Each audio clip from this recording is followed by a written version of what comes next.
Assalamualaikum warahmatullahi wabarakatuh.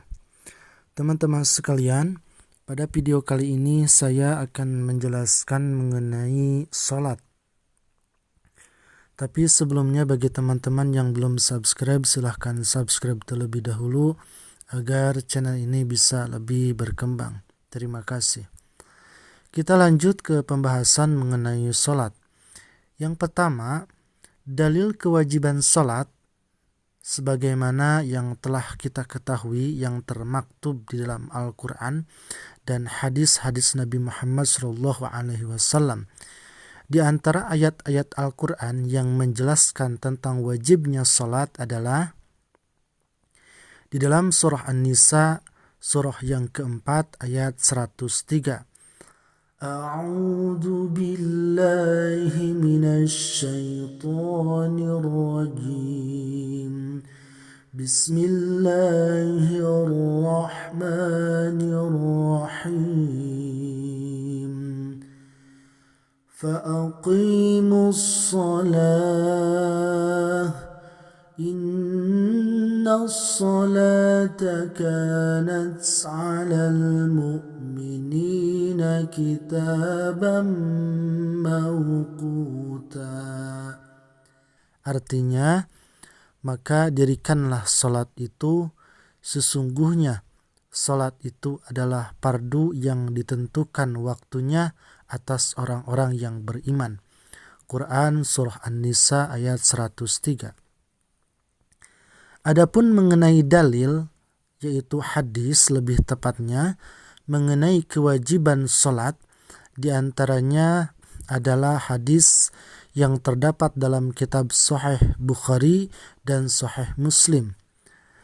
Farradallahu ala ummati lailatal isra'i khamsina salatan falam azal uraji'uhu wa as'aluhu takhfifa hatta ja'alaha khamsan fi kulli yaumin wa lailatin. Artinya, Allah Subhanahu wa ta'ala pada malam Isra mewajibkan atas umatku 50 salat. Kemudian aku terus-menerus kembali kepada Allah dan memohon keringanan sehingga Allah menjadikannya menjadi 5 salat sehari semalam. Salat fardu yang wajib dikerjakan oleh segenap umat Islam atau segenap manusia yang beriman kepada Allah adalah 5 waktu. Yang pertama salat duhur, yang kedua asar, ketiga maghrib, yang keempat isya, dan yang terakhir yaitu subuh. Adapun untuk syarat-syarat salat, yaitu ada beberapa yang harus kita ketahui atau wajib kita ketahui. Yang pertama harus beragama Islam. Jadi salat tidak sah apabila dikerjakan oleh non-muslim.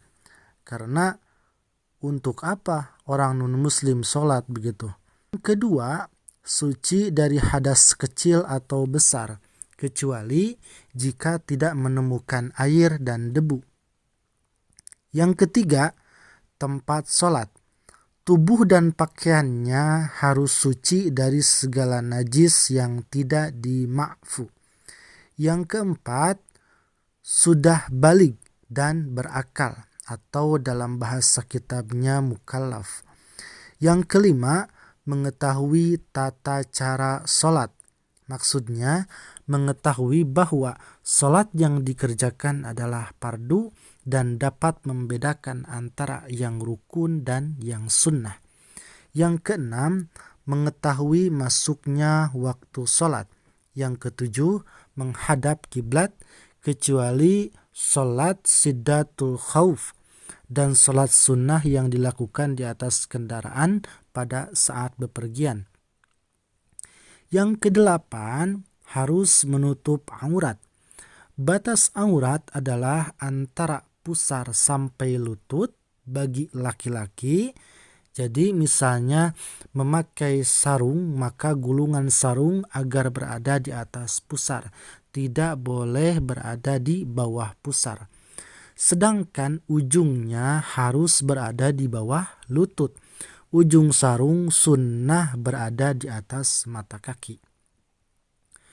Sedangkan aurat bagi perempuan adalah semua bagian tubuh kecuali wajah dan telapak tangan. Yang perlu diperhatikan dalam pemakaian rukuh, wajah bagian pinggir juga harus ditutupi, termasuk juga dagu bagian bawah, karena dagu bagian bawah bukan termasuk wajah. Sebaiknya apabila kita ingin menutupi dagu, menggunakan rukuh dengan model yang tidak terpotong untuk menghindari terbukanya aurat pada saat takbir ataupun ruku. Selanjutnya mengenai rukun-rukun salat. Rukun-rukun salat yang pertama, niat. Niat dilakukan dalam hati bersamaan dengan takbiratul ihram. Waktu berniat adalah sejak mengucapkan hamzahnya lafaz Allah dalam takbir sampai akhir ro-nya kata akbar. Yang dimaksud dengan niat di sini adalah menggambarkan di dalam hati bentuk salat secara global disertai bermaksud melakukannya, menyatakan keparduan dan menentukan salatnya, semisal salat duhur atau salat asar.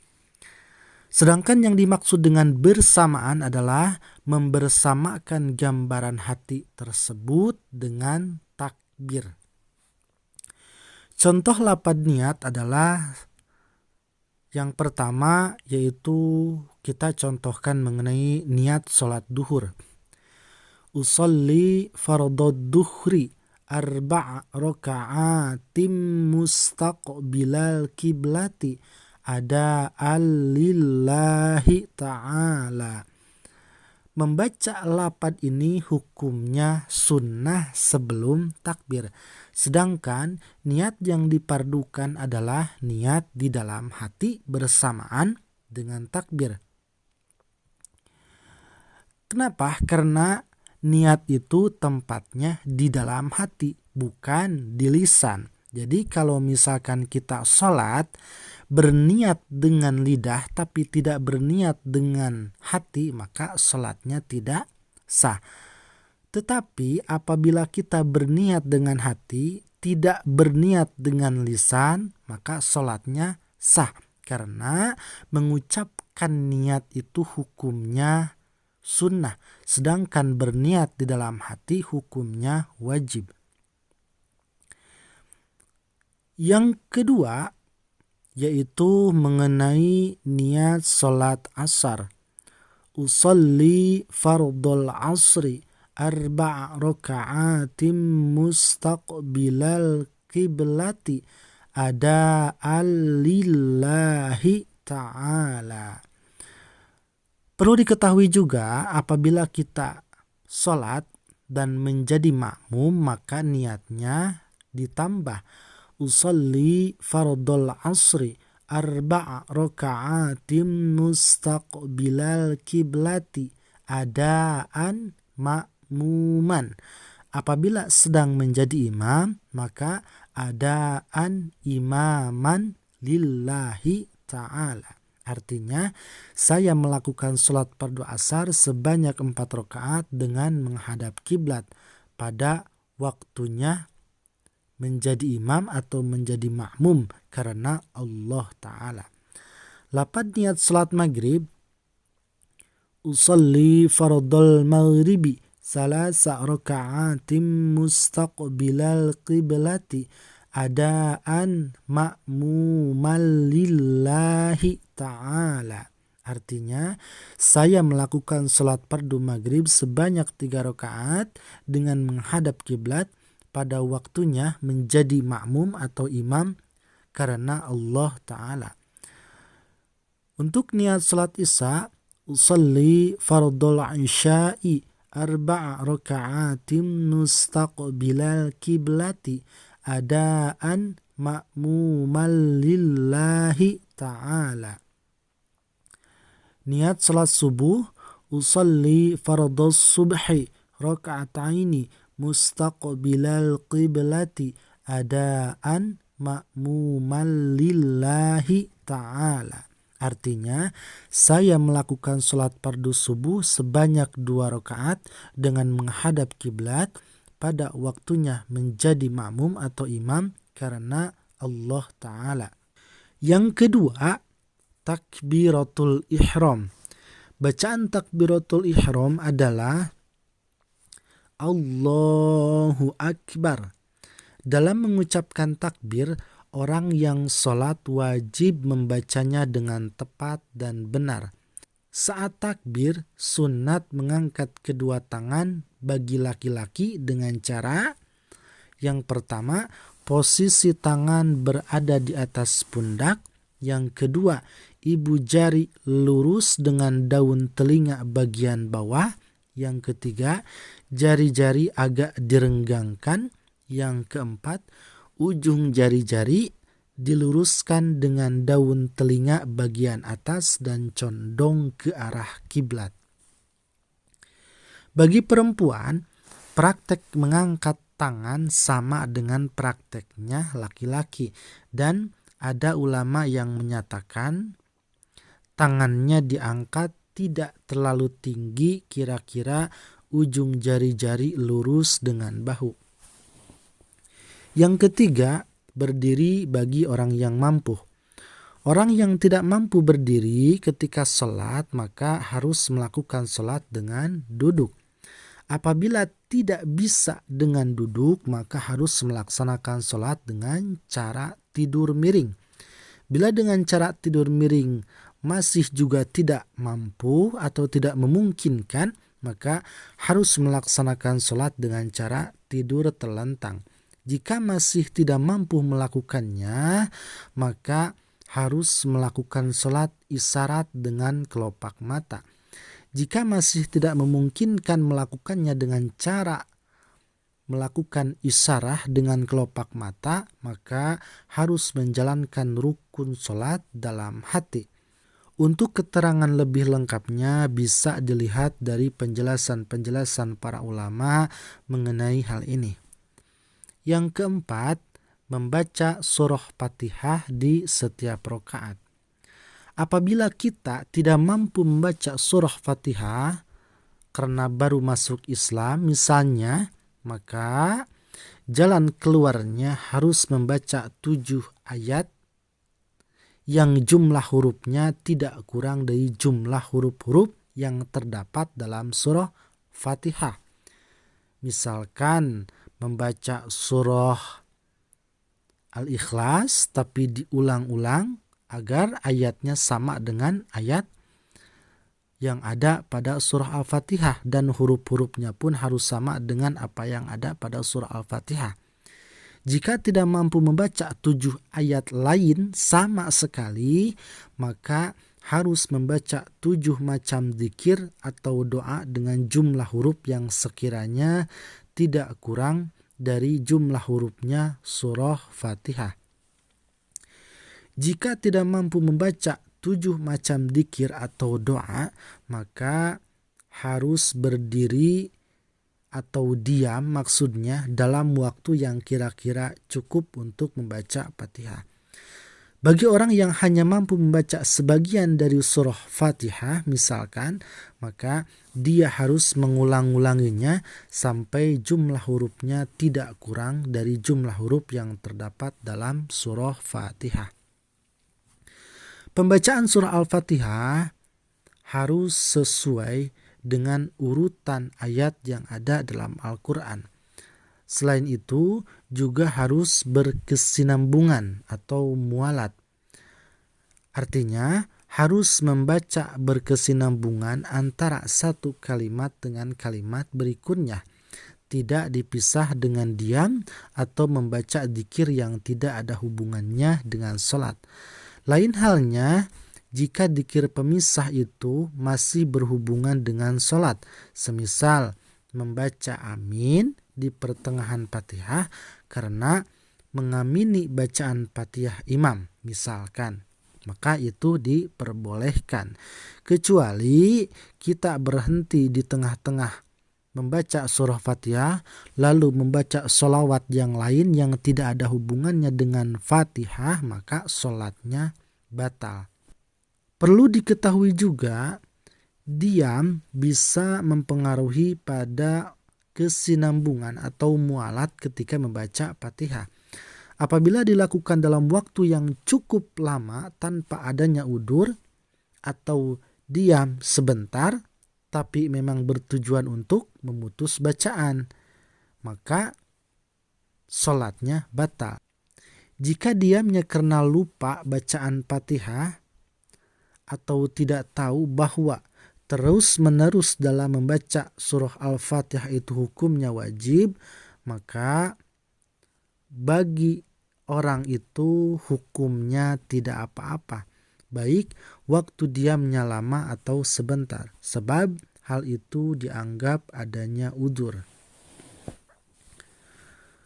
Pembacaan Fatihah harus lengkap, harus menyuarakan tasdidnya yang jumlahnya ada 14, juga mengucapkan huruf dengan benar sesuai dengan ilmu tajwid.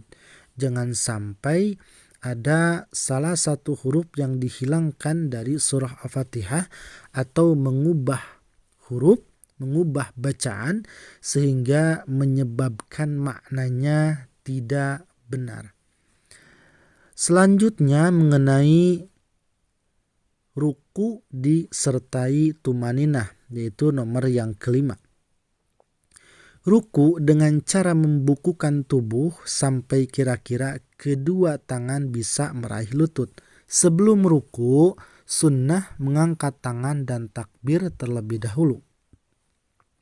Sedangkan cara ruku yang lebih sempurna bagi laki-laki adalah: pertama, membungkukkan tubuh sampai kira-kira tulang belakang punggung dan leher serta kepala bisa lurus. Yang kedua, menegakkan kedua lutut. Yang ketiga, telapak tangan meraih lutut. Yang keempat, jari-jari tangan direnggangkan sedikit agar jari-jari tidak berpaling dari arah kiblat. Pada saat ruku, sunnah membaca tasbih, yaitu Subhana rabbiyal azimi wa bihamdihi. Artinya, Maha suci Tuhanku yang maha agung dan dengan memujinya. Yang keenam adalah i'tidal. Caranya dengan berdiri tegak setelah bangun dari ruku. I'tidal ini merupakan rukun qasirah atau rukun yang pendek yang tidak boleh diperpanjang. Bahkan jika memperlama i'tidal bukan karena membaca dzikir yang disyariatkan sehingga menyamai lamanya membaca Fatihah, maka sholatnya batal. Pada saat i'tidal, tangan sunnah dilepas lurus ke bawah dan tidak menggerak-gerakkannya. Sedangkan ketika bangun dari ruku untuk melakukan i'tidal, sunnah membaca Sami'allahu liman hamidah. Artinya Allah maha mendengar terhadap orang yang memujinya. Ketika posisi tubuh sudah tegak berdiri, maka kita sunnah membaca Rabbana lakal hamdu mil'us samawati wa mil'ul ardi wa mil'u ma syi'ta min syai'im ba'du. Artinya, ya Allah, ya Tuhan kami, bagimu segala puji sepenuh isi langit dan bumi dan sepenuh barang yang engkau kehendaki setelah itu. Pembahasan selanjutnya yaitu yang nomor ketujuh, sujud 2 kali disertai tumaninah. Caranya dengan meletakkan 7 anggota tubuh di atas tempat sholat, yaitu kening, kedua lutut, kedua telapak tangan, dan telapak jemari kedua kaki. Adapun yang disunatkan dalam pelaksanaan sujud, yang pertama harus meletakkan kedua lutut ke tempat sholat terlebih dahulu dan merenggangkannya kira-kira 1 jengkal. Kemudian yang kedua, meletakkan kedua telapak tangan lurus dengan pundak, sedangkan lengan diangkat dan merapatkan jemari tangan tanpa digenggam, serta menghadapkannya ke arah kiblat. Yang ketiga, meletakkan dahi bersama dengan meletakkan hidung dengan mata tidak terpejam. Yang keempat, merenggangkan telapak kaki kira-kira 1 jengkal, menegakkan dan memperlihatkannya, dalam artian tidak tertutup, serta menghadapkan punggung jemari ke arah kiblat. Ada beberapa syarat yang harus dipenuhi dalam melakukan sujud. Yang pertama, menurunkan tubuh dengan maksud melakukan sujud. Jadi, jika misalnya ia terjatuh dari i'tidal karena mengantuk tanpa ada maksud untuk melakukan sujud, maka sujudnya tidak dianggap dan harus kembali ke i'tidal. Yang kedua, ketujuh anggota sujud harus diam secara bersamaan saat melakukan sujud. Jadi, jika pada saat sujud salah satu telapak tangan ada yang bergerak dan ketika telapak tangan itu diletakkan ada anggota sujud lain yang diangkat, maka sujudnya tidak cukup. Yang ketiga, meletakkan sebagian dahi dengan keadaan terbuka. Jika pada sebagian dahi yang dibuat sujud itu terdapat penghalang, maka sujudnya tidak sah, kecuali bila penghalangnya berupa perban yang menutupi seluruh permukaan dahi disebabkan terdapat luka atau akan berdampak negatif jika dilepaskan, maka sujudnya tetap sah. Yang keempat, dahi harus sedikit ditekankan ke tempat sujud. Ukuran tekanannya kira-kira kalau misalnya diletakkan kapas, maka kapas itu akan terpenyet. Yang kelima, sujud dilakukan dalam posisi menungging. Artinya, posisi tubuh bagian bawah, pantat dan anggota tubuh sekitarnya itu lebih tinggi daripada kepala, pundak dan kedua tangan. Jadi, apabila terbalik, posisi kepala lebih tinggi atau sama dengan bagian bawah tubuh, seperti sujud di tangga dan kepala berada di anak tangga yang atas, maka sujudnya tidak sah, kecuali bila ada suatu hal yang mengharuskannya demikian. Yang keenam, bersujud pada selain barang yang dipakai atau dibawa oleh orang yang sholat yang bergerak dengan gerakannya. Jadi kalau misalnya ia bersujud di ujung sorban yang dipakainya, maka sujudnya tidak sah, kecuali jika bersujud di ujung sorban yang panjang dan tidak bergerak pada saat si musolli atau orang yang sholat melakukan gerakan sholat, maka sujudnya tetap sah. Ketika sujud, sunnah membaca tasbih, yaitu Subhana Rabbiyal A'la wa bihamdihi. Artinya, Maha suci Tuhanku yang maha luhur dan dengan memujinya. Yang kedelapan, duduk di antara dua sujud dengan disertai tumaninah.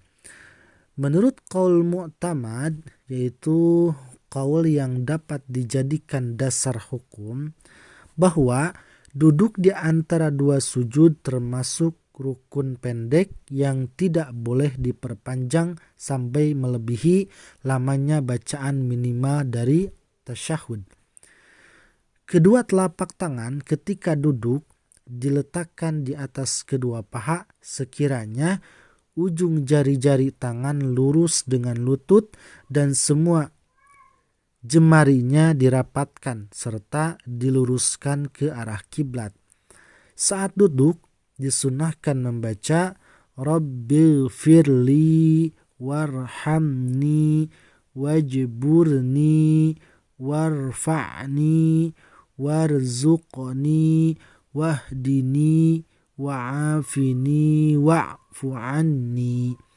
Artinya, ya Tuhanku, ampunilah aku, kasihanilah aku, cukupkan aku dari segala kekurangan, angkatlah derajatku, berilah aku rizki, berilah aku petunjuk, berilah aku keselamatan, dan berilah aku ampunan. Yang kesembilan, duduk tasyahud akhir dengan disertai tumaninah. Posisi duduk yang disunatkan dalam tasyahud akhir adalah duduk tawarruk, yaitu duduk dengan telapak kaki kanan ditegakkan, dari jari-jarinya ditekuk. Yang kesembilan, duduk tasyahud akhir dengan disertai tumaninah. Posisi duduk yang disunatkan dalam tasyahud akhir adalah duduk tawarruk, yaitu duduk dengan telapak kaki kanan ditegakkan dan jari-jarinya ditekuk. Sedangkan telapak kaki kiri ada di bawah tulang kering, sehingga pantat sebelah kiri menempel ke tempat sholat. Posisi kedua tangan berada di atas paha, serta jari-jari tangan kanan dalam keadaan menggenggam selain jari telunjuk. Sedangkan ujung ibu jari menyentuh pangkal jari telunjuk. Yang ke-10, membaca bacaan tasyahud akhir.